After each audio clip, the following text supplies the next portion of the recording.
What's up, friends? Today we're here with another VESCWheel build video, and today we're going to be mounting the tire onto the hub. I don't know if this will be a separate video or not, but we're gonna see how this goes. I've never mounted one of these onto a hub before, but I've watched a couple videos, so I'm pretty sure that I can do it here. The only thing I need to figure out is which side of the wheel the cable comes out on, because this tire is directional. So I'm gonna go look that up, and then we'll get started on this install.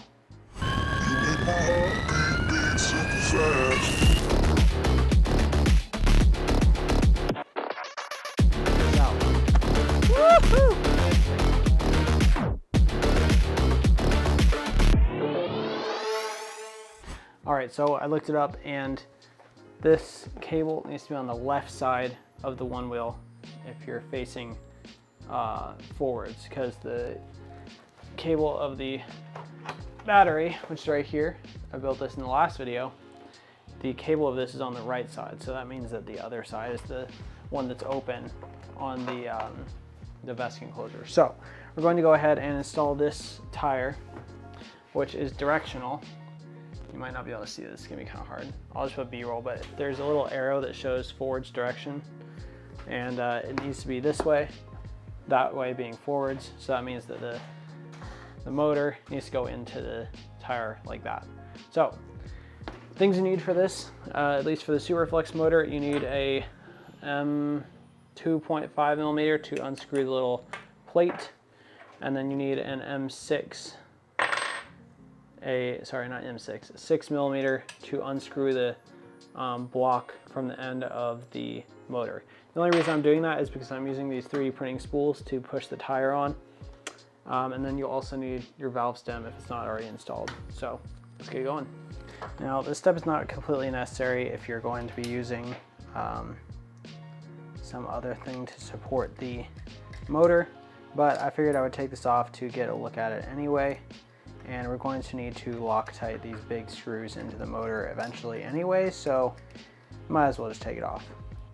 So we got those two M2.5s. Now we're going to do the M6 size screws, which I believe these are actually M8 bolts, but the screw head is 6 millimeters. So pull these off. Big old bolts holding the motor in, and this block is what's used to connect to your side rails. So if anyone is an e-skater that's watching this and has never seen all this before, that's what they're for. So there we go. Now that we've got that, you can go ahead and stick the bottom of this through the 3D printing spool, and then we're going to use something underneath to support the two sides, so I can press the tire down onto it. So hilariously, I actually grabbed XR rails that are just sitting around to put underneath, and I'm realizing that I could have just put the XR rails under it to begin with, but whatever. Next, we're going to get some Dawn dish soap to help us shove this on. Also, since we flipped the cable side down, that means the left side of the tire needs to be the one that goes on over the top. So now, you can probably see the arrows here. Yeah, right there. That's forwards direction, so that needs to be this way. So now what we're going to do is we're going to put some Dawn dish soap on the inside bead of this, and then we're just going to go ahead and press it down over. I have no idea how hard this is going to be. I might need to end up going onto the ground and using my knees, but we'll see. Thankfully, I remembered I need to put the valve stem on. So to put this in, I believe all you have to do is shove it in through the hole, and then it'll seat in place, and that'll be it. So we're just going to stick it in. I don't know if this needs any lubricant. I think a little dish soap would help on here, so we're just going to put a little bit of that on. And it should pop right in.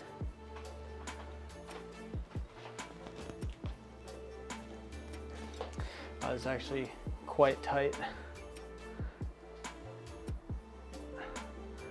Almost.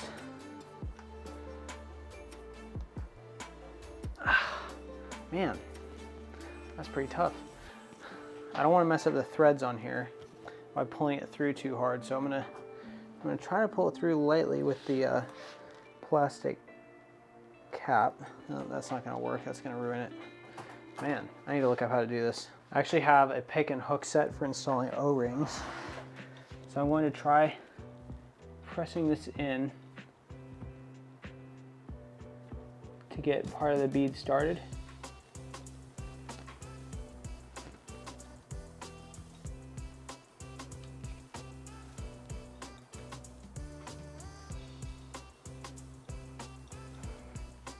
Wow, this is tough. Man, I don't know what I was expecting, but this is not easy. Got one corner in. Not quite though.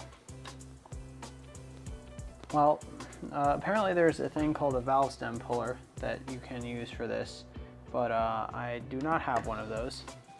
So we're going to try to do it the janky way and use the edge of the rim as a pry location to sort of lever this in using the valve stem cap. And I think we can do it. I think I'm just going to switch to a metal valve stem cap that I have laying around that will be a little bit stronger. Honestly, I could even use one of these to just straight up pull it through with a wrench, since these are so beefy. So we're gonna stick that on there. Here, tighten her down. And then we can use the rim a bit with a towel on it to try and yank it through. Hopefully this will work. Let's see if I can get a little better of a view here. Oof, that's a lot of pressure. I guess, oh, there we go. Perfect. Wow, that's pretty easy. Awesome. Okay, well, if you don't have a valve stem puller, dish soap and some leverage is your friend. Now we got that solidly in there. Beautiful. Now we're going to need a little more dish soap on the edge of the rim so we can actually get the tire on. Hopefully this will not be too difficult. I'm going to try to not put too much on here because it's going to get very messy if I do. Double check the side. Okay, forwards is that way, so I need soap on this side. I'm just going to put on my finger and sort of run it along the bead.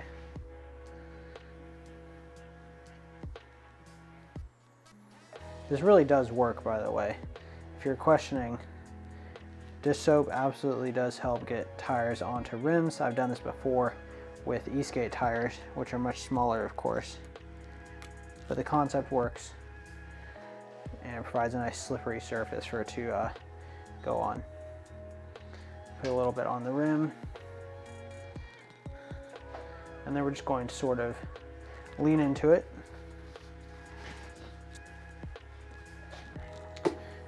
Forwards is forwards. Now we're going to go ahead and press and get sort of the corner in.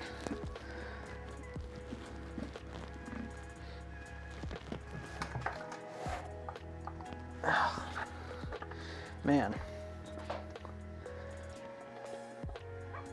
turning the tire inside out. That did not work at all.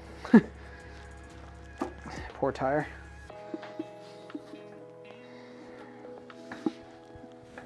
I have watched a couple videos on this, and they always make it look so easy.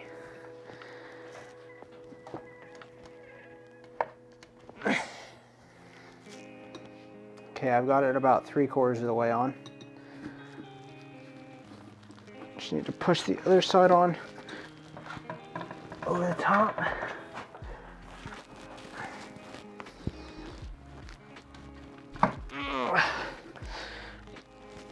Ah, there we go. Perfect. All right. Whew. Now we got that all the way on. we have to do the top side. Hopefully this won't be too bad. And push down the edges. Sort of slide the edge on.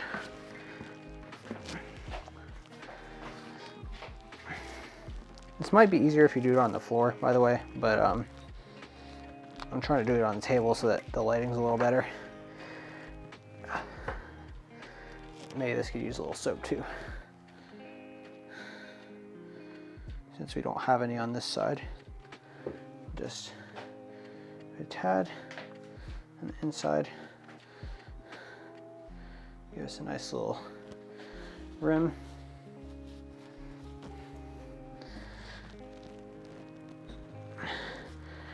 All right, so we got part of it on.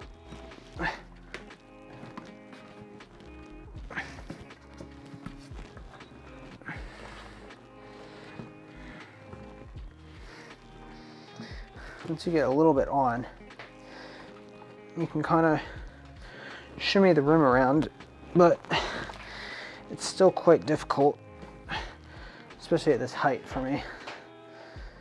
I might have to move to the floor to get this side on, to be honest. I'm gonna try a little bit more. I'm getting soap all over the place, but oh well. See, there we got the edge. You just need to press it down the other way at the same time.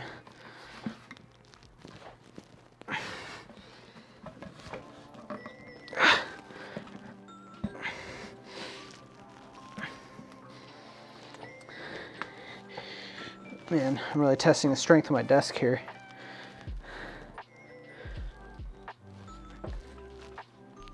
Oh man, imagine doing this and realizing it was on the wrong direction.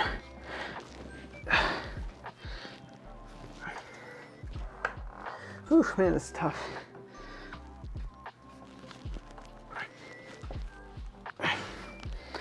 Whew, yeah, that's something. You could probably do this with tire irons, but I don't have any. I don't want to use screwdrivers because that'll probably ruin the rim. So, I'm trying to do it this way. Oh man, after a lot of struggling, I got the second half on. Basically what I ended up doing was putting both knees on the sides and pressing my way slowly around while also pulling the tire to the side to slip it on. Now we've got the tire past the valve stem, so I'm just going to take a plastic trim tool and try to pop it back over, because it's not supposed to be past it. Oof, it's a bit tight. Maybe I can push it back. There we go. So now we have to pop the beads, which is much easier said than done. If you look at the other side, this bead is not popped either. So I'm probably just going to take my my portable air compressor and try to pump it up. I have seen or heard that you could put a ratchet strap around the center of the tire and then pump it up to pop the beads on. So I'm going to try that. All right, let's see if this little compressor can do it. Not really sure if it can. I have a stronger one that I can hook up to my car, but I'd much rather use the small one. All we're going to do is give it a little bit of beans to hopefully pop the beads on, and then we'll remove the strap so we can get the rest of the air pressure. I'm going to put safety glasses on just to be safe. Also, the dish soap that I put on the rims should actually help this pop onto the bead a little easier. This taken. I'll loosen this.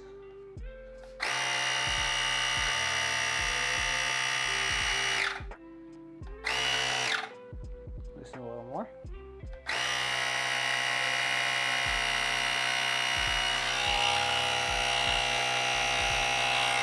Let's get in there.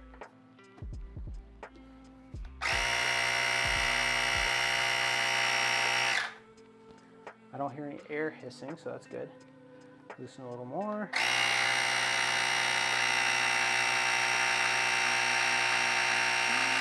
11 PSI. You know, interestingly, wheelers actually run their PSI super low compared to e-skates. They'll run them between 9 and 15 PSI a lot. It's almost nothing. If you do think about it, it is a tubeless tire though, so big difference.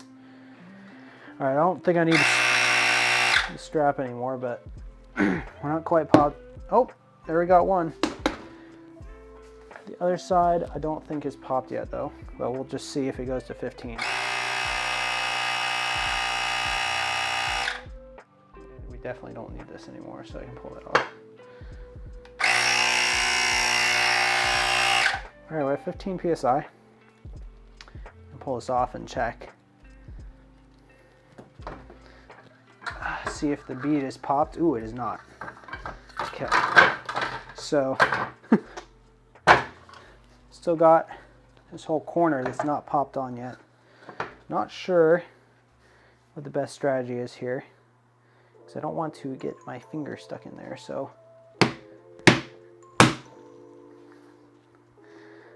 maybe we just keep going. I mean, the tire's not going to pop. It's only at 15 PSI, so I'm just going to keep going for a little bit, and we'll see. I'm going to just pump this up and see if it can pop this on the rest of the way. We're currently at 14 PSI. The side of the tire says maximum PSI of 4 kilograms per centimeter squared, which is a really stupid unit, but if you convert it to PSI, it is about 56 PSI, so I'm perfectly safe going up to 35 PSI. So I'm just going to keep going from 14 and see what happens.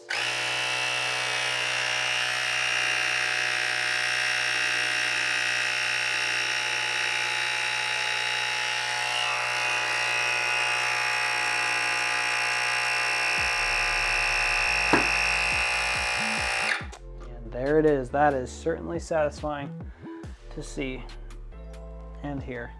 I don't know what you're supposed to pump this up to sit at, but it's in that 20 right now. I'm just gonna go up to 25.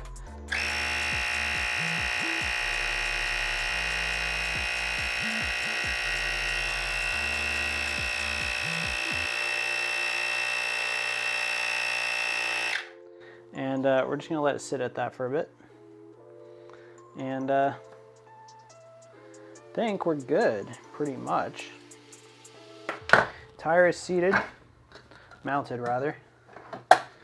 Got all of our stuff out. And now we've got a one-wheel tire on the hub motor. If you look at the edge of the rim, I mean, I don't think that it can possibly be seated any more than it already is. Maybe it could get a little closer, but I mean, 25 PSI is quite a bit for a tire of this size. So when you think about it, your tubeless tires on your car are at like 30 PSI, so this one at 25 is not really that much for the tire, but for actually riding on it, you probably will want to be a lot less. So I'm just gonna leave it at that, and we'll say that's our tire install done. And honestly, let me pan out. Honestly, I thought I was going to need some help, but I just looked up Mario's video. I also checked out the video from the Float Life on their pint install, and kind of just combined techniques from them. And then for the valve stem, I just figured it out myself. I didn't actually look at how to pump it up, but I just used logic with the strap, and it seemed to work out. So happy to say this part of our one wheel is done. And I hope I don't have to take it off, because taking it off looks like a much bigger pain. So if this is in a video, stay around and see how this ends, but if not, thanks so much for watching, and I'll catch you guys in the next part of the one wheel video build guide. Stay safe, keep on riding, and peace out.